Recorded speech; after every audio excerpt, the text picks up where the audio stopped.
Bon alors les gars, ça se passe comment cette année, hein? Vous me dites ça passe comment? Parce que là j'ai l'impression qu'on a fait que critiquer de bonnes grosses merdes au fil des années, hein. Enfin au fil de cette année surtout. Donc là je pense que c'est bon, on va enfin parler de quelque chose qui soit suffisamment qualitatif pour...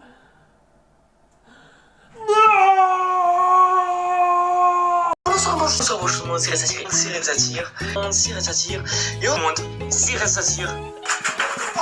Ça s'appelle du cash. Aïe, aïe, aïe, aïe, aïe. Ah, il y a un problème là. Oui, c'est vrai, j'en rajoute comme quoi, ouais, je suis pas content parce que je voulais ci, ça, machin, nanana. Pourquoi tu es con?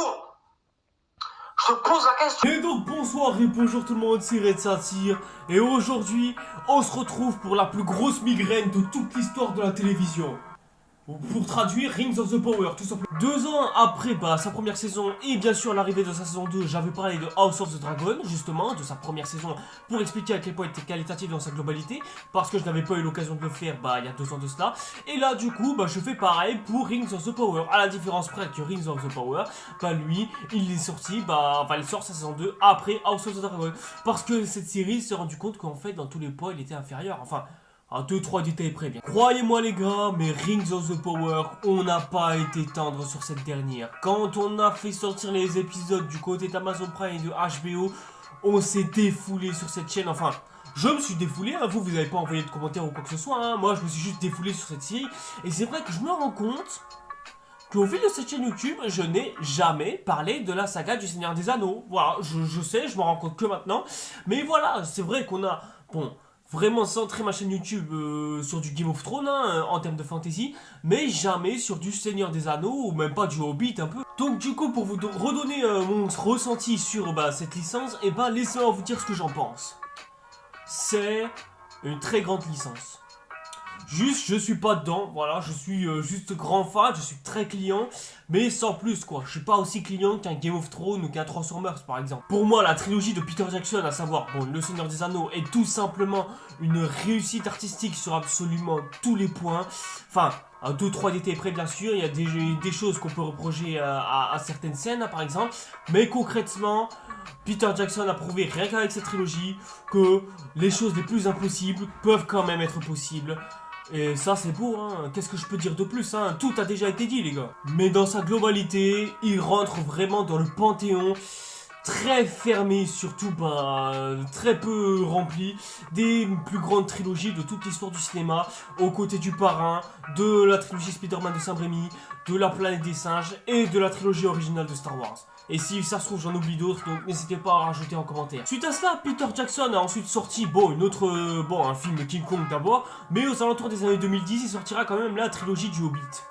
Et pour l'instant, j'ai vu que le premier épisode, et ça va, c'est pas mal, c'est plutôt bien, hein. C'est pas mieux que l'entièreté de la trilogie du Seigneur des Anneaux, ça vaut même pas un seul des 3 opus pour dire, mais voilà, tu sens qu'il y a un truc, tu sens que ça peut être sympa, et j'attends que les prochains épisodes sortent sur TMC, hein, parce que oui, à l'heure où je vous parle, les prochains opus sortent sur TMC, enfin on diffuse la trilogie tout entière sur TMC, voilà, si vous avez envie d'aller les voir, hein, allez-y, faites-vous plaisir. Et le jour où j'ai appris que Amazon Prime allait faire leur propre série Game of Thrones sauce Seigneur des Anneaux, et je pouvais être surpris comme je pouvais être déçu. En gros, j'avais envie de voir exactement ce que ça aurait pu donner. Et très concrètement, qu'est-ce qui n'a pas été dit? Bon, bien sûr, j'ai fait que dire que cette série était mauvaise. Ça, bien sûr, je peux que totalement l'accorder. Mais bon, après, si ça reste que mon avis, il suffit juste d'aller voir les avis des autres, hein. Ça se trouve, les gens, ils pensent pas du tout pareil que nous, hein. Du coup, pour aller au bout des choses, on va voir exactement ce qu'en pensent les autres, hein, parce que si ça se trouve, ça peut peut-être être bien.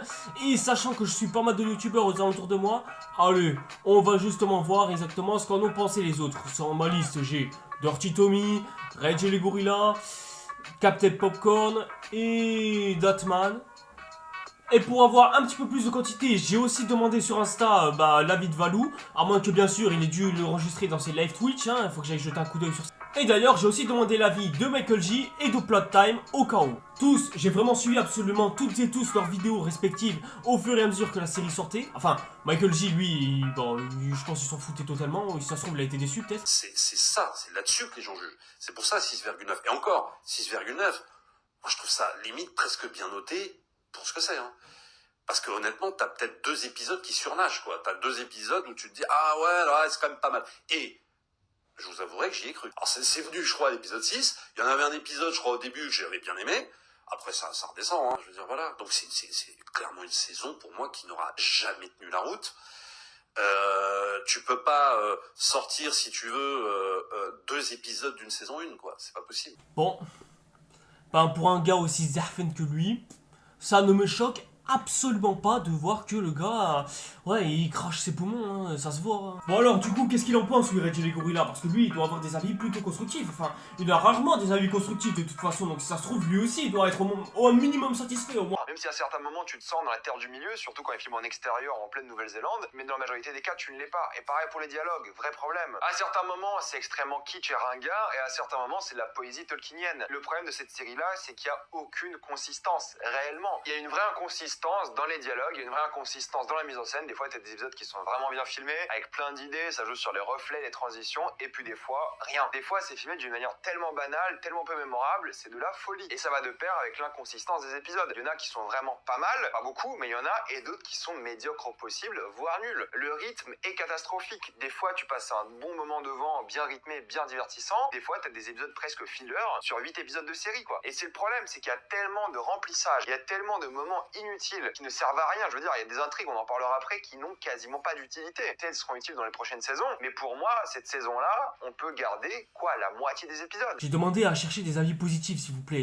Aidez-moi. Bon, on va demander à un vrai fan de The Witcher. Allez, plot time, s'il te plaît. Donne-moi un avis suffisamment constructif pour dire si c'est bien. De plus, le fait de cocher toutes les cases du cahier des charges avait pour but de s'assurer que tout le public soit touché. Et tant pis si ça ne colle pas à l'univers. Tant pis si on remodélise l'histoire à zéro. Et pour quel résultat? Finalement, tous les personnages féminins inventés de toutes pièces ou exagérément mis en avant pour le quota ne servent à rien, à part à Galadriel et encore. Ouais, mais concrètement, que les nains aient une barbe ou pas, ou qu'ils en auront pas, franchement, bon, je connais ton avis dessus, bien sûr, on pourrait en discuter pendant des heures, mais je m'en bats les couilles. Je demande juste un avis sur la série que t'as vue, s'il te plaît, aide-moi.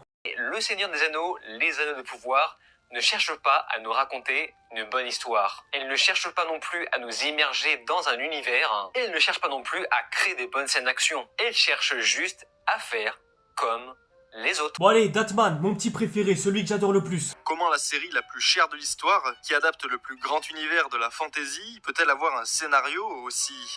Et je parle même pas des choix d'adaptation, mais de la faiblesse de la narration en elle-même. Tout au long de la saison, on a des problèmes de rythme, un manque d'enjeu, des incohérences et autres joyeusetés. Arrête de sourire. Sur le papier, la plupart des choix des showrunners avaient du sens. Ils ont voulu introduire de multiples lieux et personnages, distiller du mystère et berner les spectateurs avec des fausses pistes. Mais avec tout ça, ils ont oublié ce qui fait la base d'une bonne histoire. Des enjeux forts, du rythme, de la cohérence et puis aussi des bons dialogues. Why do you keep fighting? Because I cannot stop. Ok Sasuke, tout ça me fait penser que les showrunners, aussi fans soient-ils de l'œuvre de Tolkien, n'avaient pas les épaules nécessaires pour porter une série de cette ambition. Les showrunners ont sûrement fait de leur mieux, mais leur mieux n'était pas suffisant. Et Valoir to Work, alors, il doit en avoir, lui, des...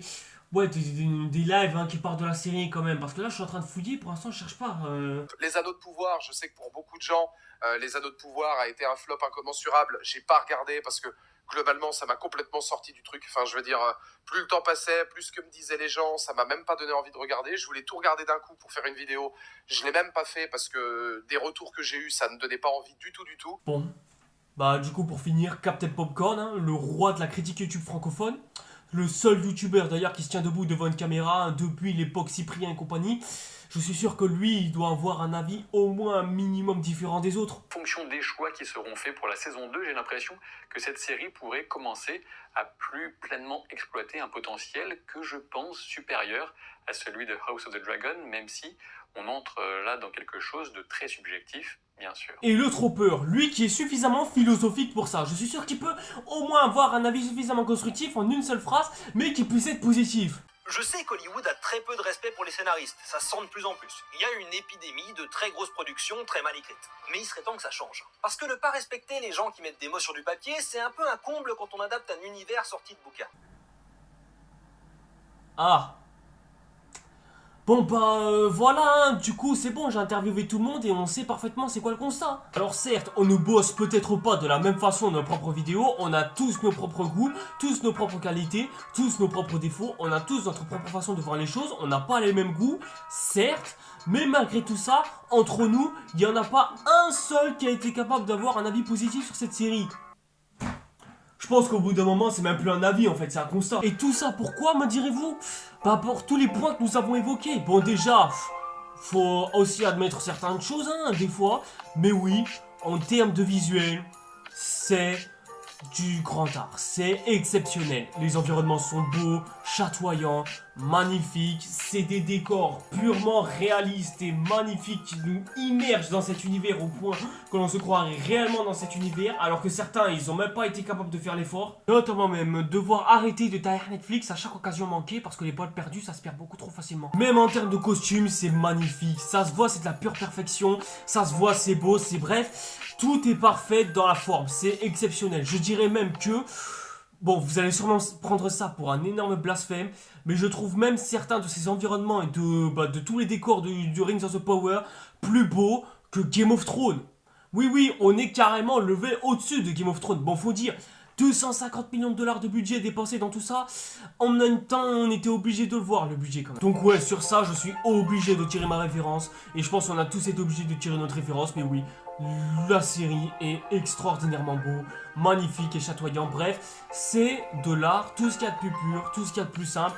Bref, que demander de plus?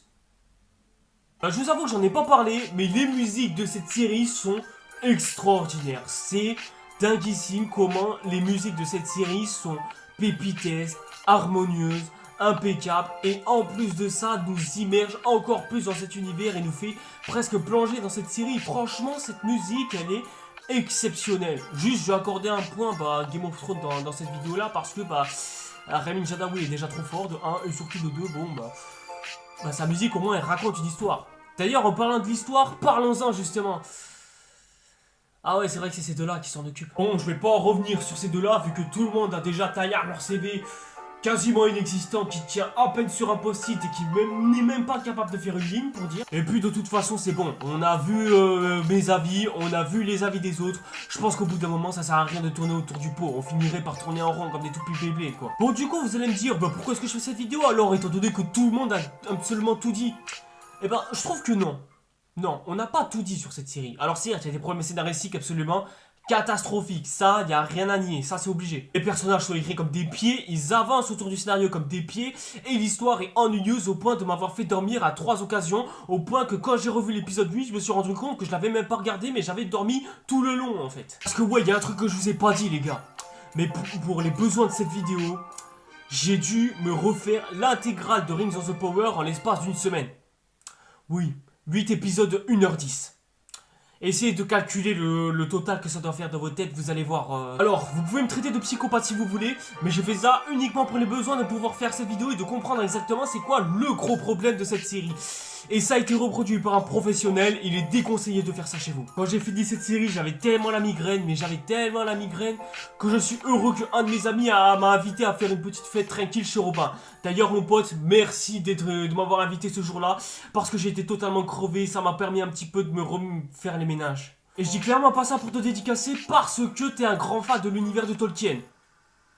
Non, je dis clairement pas ça pour ça. Hein. Le vrai gros problème de Rings of the Power, ce sont les acteurs.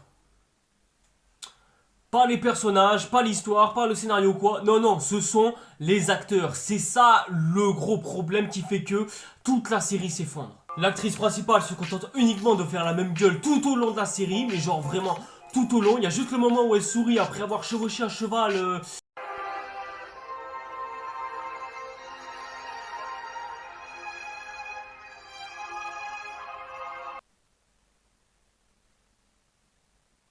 Qu'est-ce que c'était que cette scène? Pourquoi est-ce que vous n'avez pas tout simplement coupé cette scène du montage final, tout simplement? Le cheval, ça m'a pris très tôt.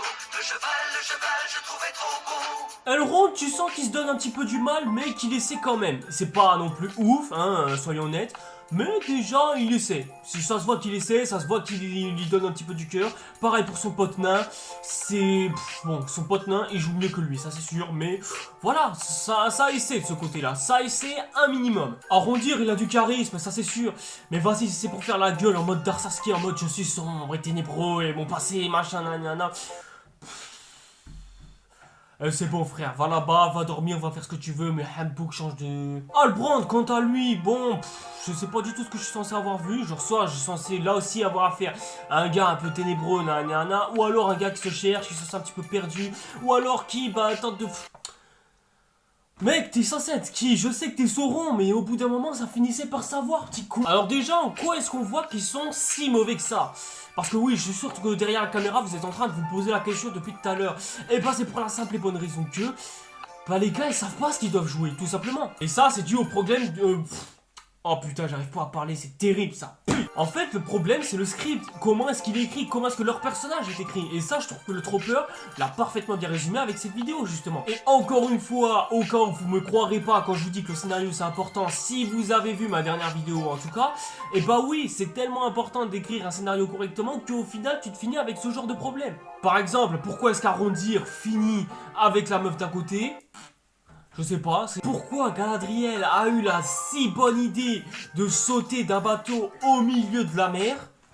J'insiste sur le au milieu de la mer, genre totalement. C'est comme si on était en plein milieu de l'océan Pacifique, on faisait un voyage, bon je sais pas moi, Hawaï, États-Unis, tranquille, hein, juste histoire de machin quoi, de chill. Et au bout d'un moment je me dis, et si je sautais du bateau au beau milieu du Pacifique?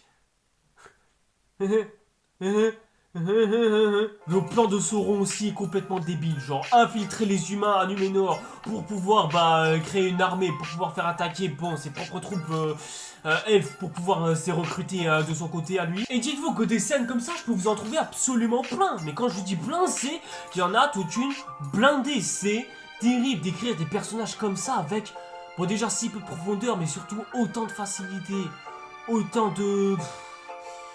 J'ai même plus les mots à ce stade, hein, c'est bon. Parce que oui, chacun de ces acteurs, ils ont de bons CV, hein, je dis pas. Mais le problème, c'est qu'on leur a donné des personnages tellement mal écrits que les gars, ils savent pas quoi jouer. Et donc, si les acteurs eux-mêmes, ils savent pas du tout ce qu'ils doivent jouer, bah comment est-ce que tu veux qu'ils s'investissent dans leur propre rôle, vu qu'ils ne savent même pas ce qu'ils doivent faire? Ils sont, brassés dans le vent, tout simplement. Et c'est justement d'ailleurs pour ça que la série... et ennuyante. Vu que les acteurs ils sont pas investis, ils peuvent pas donner d'énergie. Et vu qu'il n'y a pas d'énergie dans cette série, la série elle semble ennuyeuse. Et vu qu'elle est ennuyeuse pour nous, elle est ennuyeuse pour les fans. Et en gros, bon, je pense que vous avez compris le cercle vicieux, hein. Et je sais ce que certains vont me dire dans les commentaires, ils vont sûrement me dire, pourquoi est-ce que se focaliser sur le scénario dans ce cas, ça sert à rien alors d'avoir à regarder une série.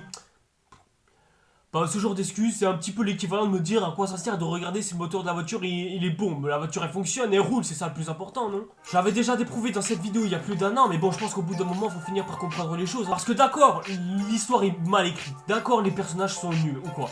Mais, dans ce cas-là, pourquoi ne pas avoir fait de simple réécriture ou changer les dialogues ou... je ne sais pas, au moins un minimum improvisé, je ne sais pas, ça aurait été peut-être bien. Après, il n'y a qu'un seul arc sur lequel je me suis pas ennuyé et où j'ai trouvé les acteurs intéressants, où l'histoire était prenante, où l'histoire était pertinente, bref, où j'ai vraiment pu prendre mon pied. C'est l'arc des pieds velus. Ou en gros, l'arc de l'étranger si vous préférez. Oui, je sais que vous allez sûrement me taper pour ça, mais croyez-moi les gars, c'est la meilleure histoire de toute cette série. D'accord, c'est l'arc le plus rallongé de toute la série, soyons honnêtes. 1h10 par épisode, hein, je vous laisse faire le calcul encore une fois. Mais au moins les acteurs, bon, il faut pas leur maximum non plus, hein, on n'est pas sur du casting de DiCaprio, de Cillian Murphy non plus. Mais néanmoins, Brandy Foot est une plutôt bonne actrice et j'ai l'impression d'y croire à un certain moment.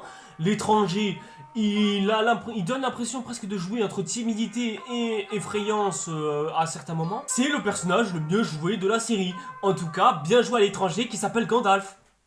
Si les gars, faut arrêter de déconner, ce gars-là, c'est Gandalf, hein, ça sert à rien d'attendre le dernier épisode pour le savoir, croyez-moi les gars, ce sera un pari risqué, certes, en général quand je parie je perds souvent, mais moi je vous le dis, c'est Gandalf, 100 € je parie c'est Gandalf, est-ce que c'est bon pour vous? Si jamais je gagne le pari, cotisez pour me donner 100 €, et puis surtout, vu comment l'arc s'est écrit, c'est tout simplement l'arc le plus simple de toute cette série, à savoir, bon, l'histoire d'un étranger qui s'introduit dans le clan des pieds velus, et qui donc se retrouve à...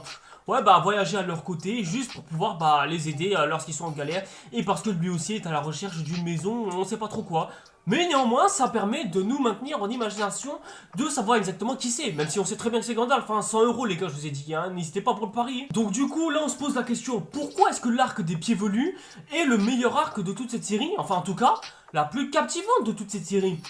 Tout simplement parce que les acteurs, eux, bah ils y mettent un minimum d'énergie, c'est pas ouf, l'histoire est mal écrite et mal branlée, ça traîne en longueur, d'accord, mais au moins, bah il y a une histoire.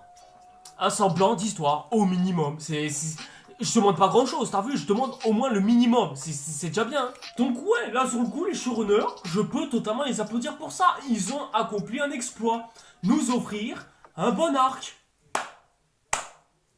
Il y avait juste Eminem qui s'incrustait en femme et on sait pas trop pourquoi. D'un côté, il y a une sorte d'intrigue politique entre les nains et les elfes parce que, bon, il y a une histoire de minerai ou comme quoi il y a une folle qui tue tout autour de lui.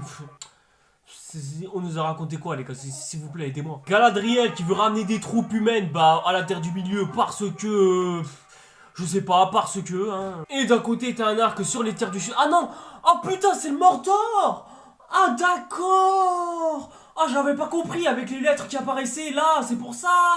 Ah j'ai cru moi c'était autre chose, d'accord. En fait ce sont pas les Terres du Sud, c'était le Mordor depuis le début. D'accord, putain, heureusement que les lettres elles sont arrivées là, parce que sinon j'aurais jamais cru que ce serait le Mordor, hein.